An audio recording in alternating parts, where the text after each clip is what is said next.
In the aftermath of us sweeping the Tampa Bay Lightning, I have changed everything about the team. I'm kidding, of course. Last episode, somehow, someway, we swept the Tampa Bay Lightning. This team performed at such a high level as a unit. Of course, though, that second line stands out.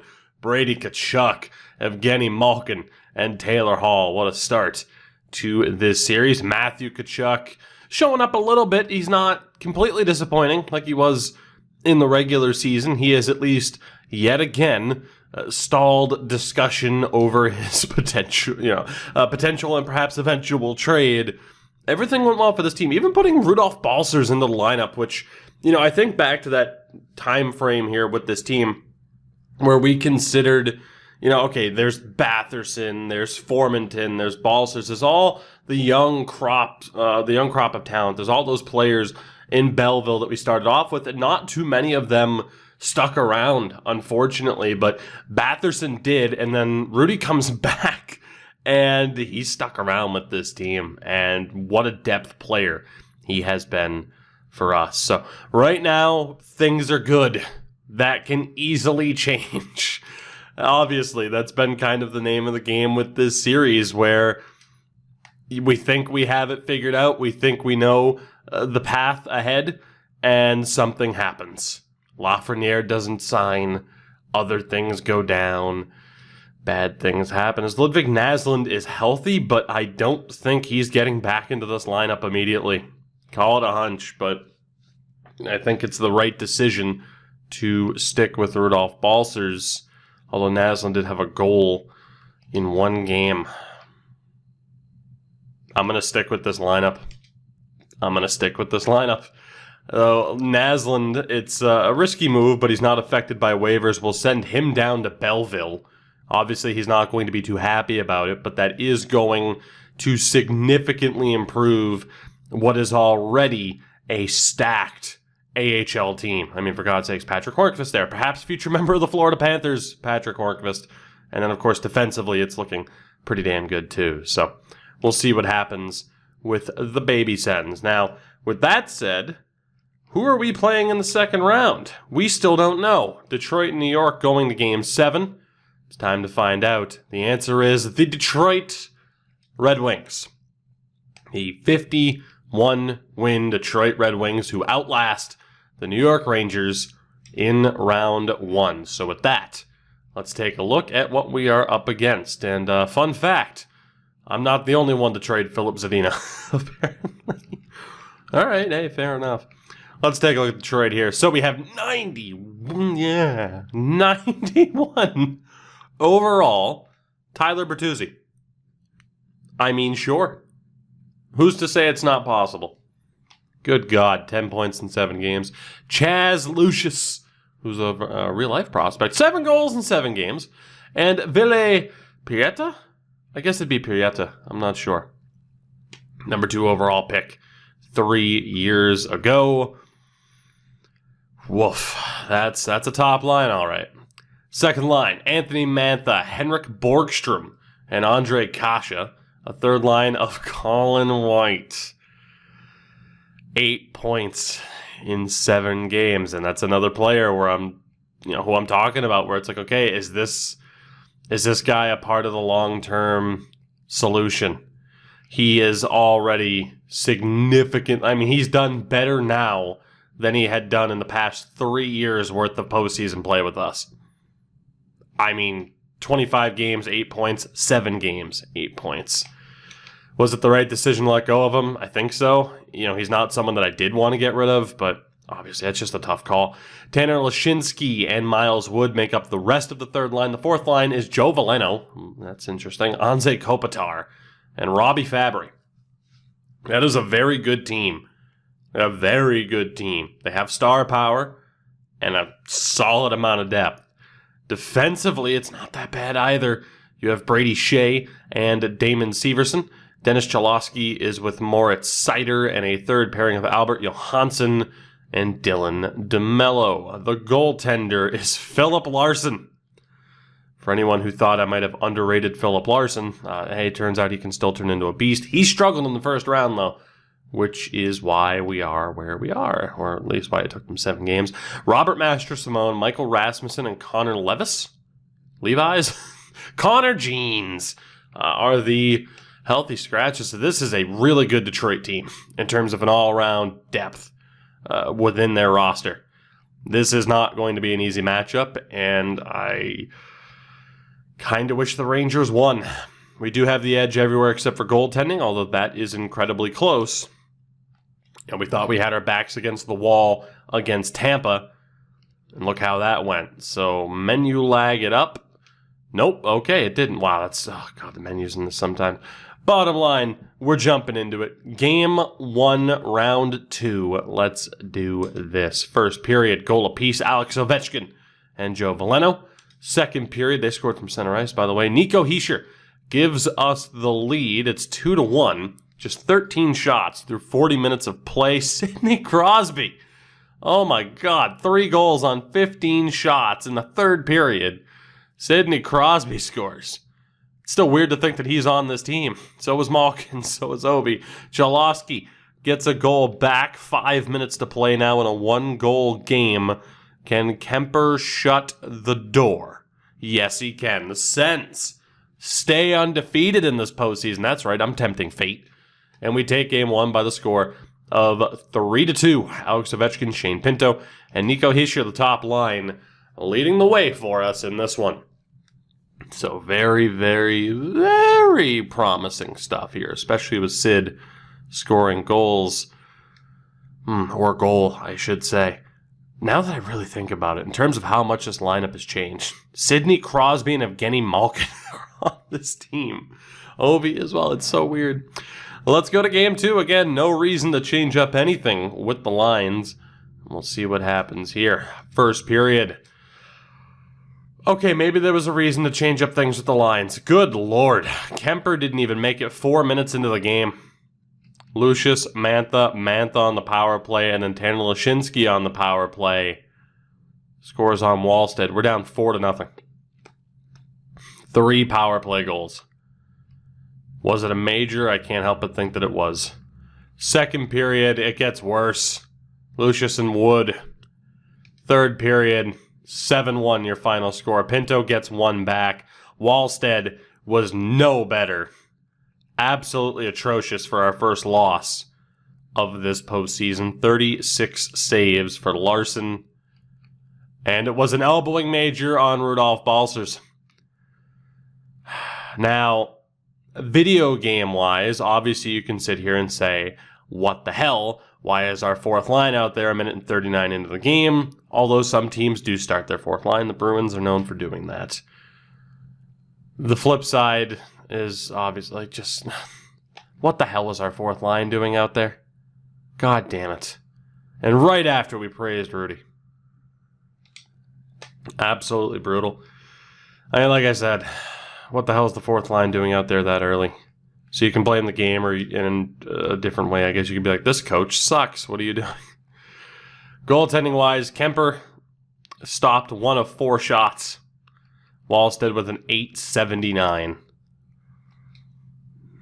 Just in case we wanted to know if... and Taylor Hall has a concussion. Oh, my God. So he's going to be out for the next couple games of this series. When it rains, it pours. He's going to miss at least the next 3 games because we won't play him until he's 100%. Jesus. Fun fact, Justin Braun's not a horrible fit for this forward core. Not that we're going to run 7 defensemen.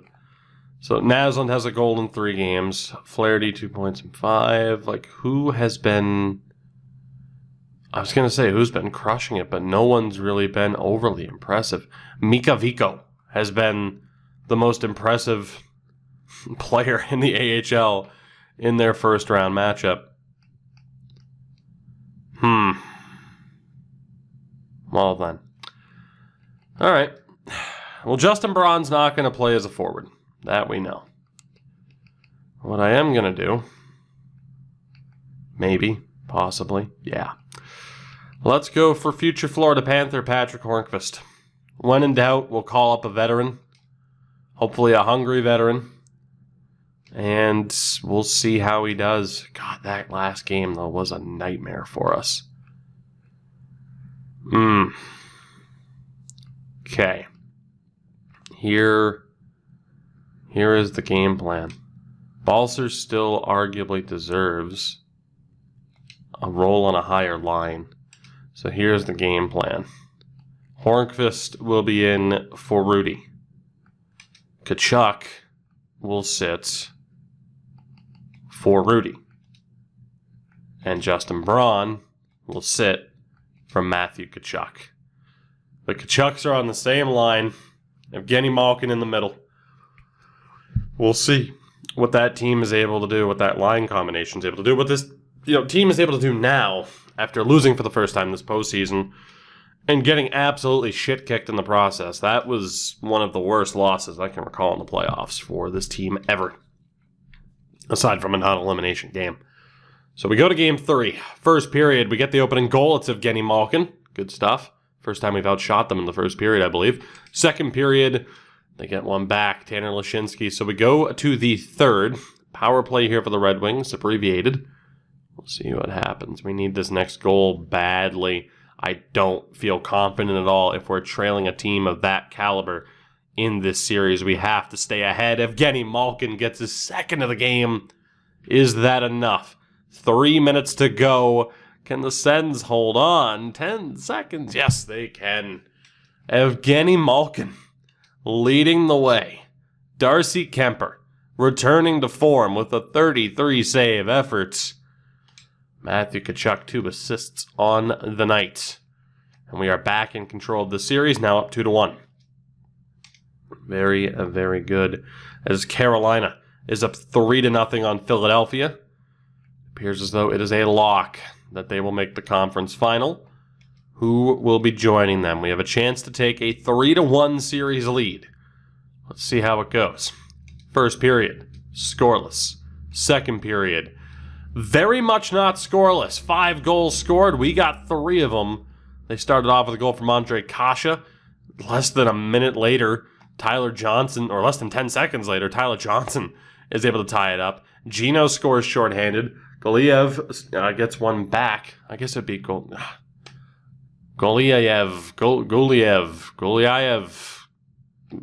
Him. Periota gets one back with 15 seconds left. So we're up 3-2. Our young Russian defenseman right now has the difference maker. Power play chance here goes to waste, but Shane Pinto scores not long after it ends. We're up by 2. Another power play chance, abbreviated power play chance for Detroit goes to waste. 6.5 to play. Power play for the Sens, nothing. But it shouldn't matter, and it doesn't. We have a 3-1 series lead on the Detroit Red Wings. 1 win away from taking on either Philadelphia or more likely Carolina in the conference final. Every single series is at a 3-1 differential right now. We jump into game 5. No need to make any lineup changes. We're just sticking with it and seeing how it goes. Here we go. Here we go. First period. Couple of goals. We got the majority of them. Ovechkin and Stepan on the power play. Kopitar scoring for the Red Wings. Second period. Goal apiece. Shane Pinto and Mantha. So right now Pinto has what could be the series clinching goal. Although Detroit scoring after a power play right as it ends. They have something to say about that. Extended power play time for us. I think we just wasted a 5-minute major. Love to see that, especially after Detroit took advantage of one in game 2. Here we go now. 3.5 minutes left. Next goal is going to win this game. Are we going to have to wait until overtime? Yes, we are. It's pretty simple. If we score, we win. If not, game 6 back home in Ottawa. Let's see how it goes. Come on. I need to learn how to say his name because he's an overtime hero. The Ottawa Senators are going back to the conference final again. What a run from this team. Now 8-1 this postseason. Carolina awaits. Sens and Canes in the conference final. Colorado awaits the winner of LA and Vegas. The very, very much regular occurrence of me punching my desk. You have to love it. Let's take a look at this team. 6 points for Ovi, 10 for Nico, 8 with 5 goals for Shane Pinto. Brady Tkachuk has been fantastic. Evgeny Malkin has been fantastic. Matthew's been okay.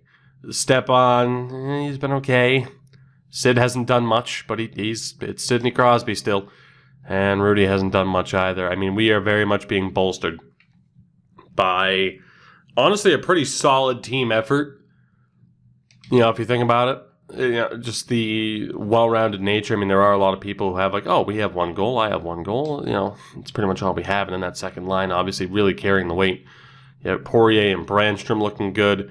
JBD and Theodore looking okay. And then Chabot and Mikhail Gulyayev looking solid at 20 years old. And then, of course, goaltending-wise, Kemper shrugs off a horrible Game 2, returns to form, and has won 8 out of 9 games.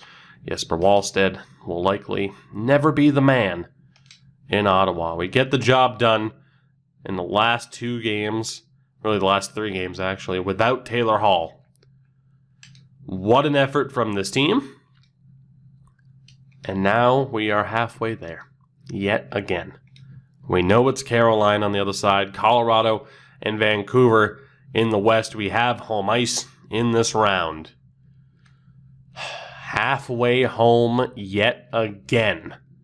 The question is, with this influx of veterans, do we finally have the right combination to bring home the cup and to prove that even with Eugene Melnyk at the helm, you can still find success? We're going to find out.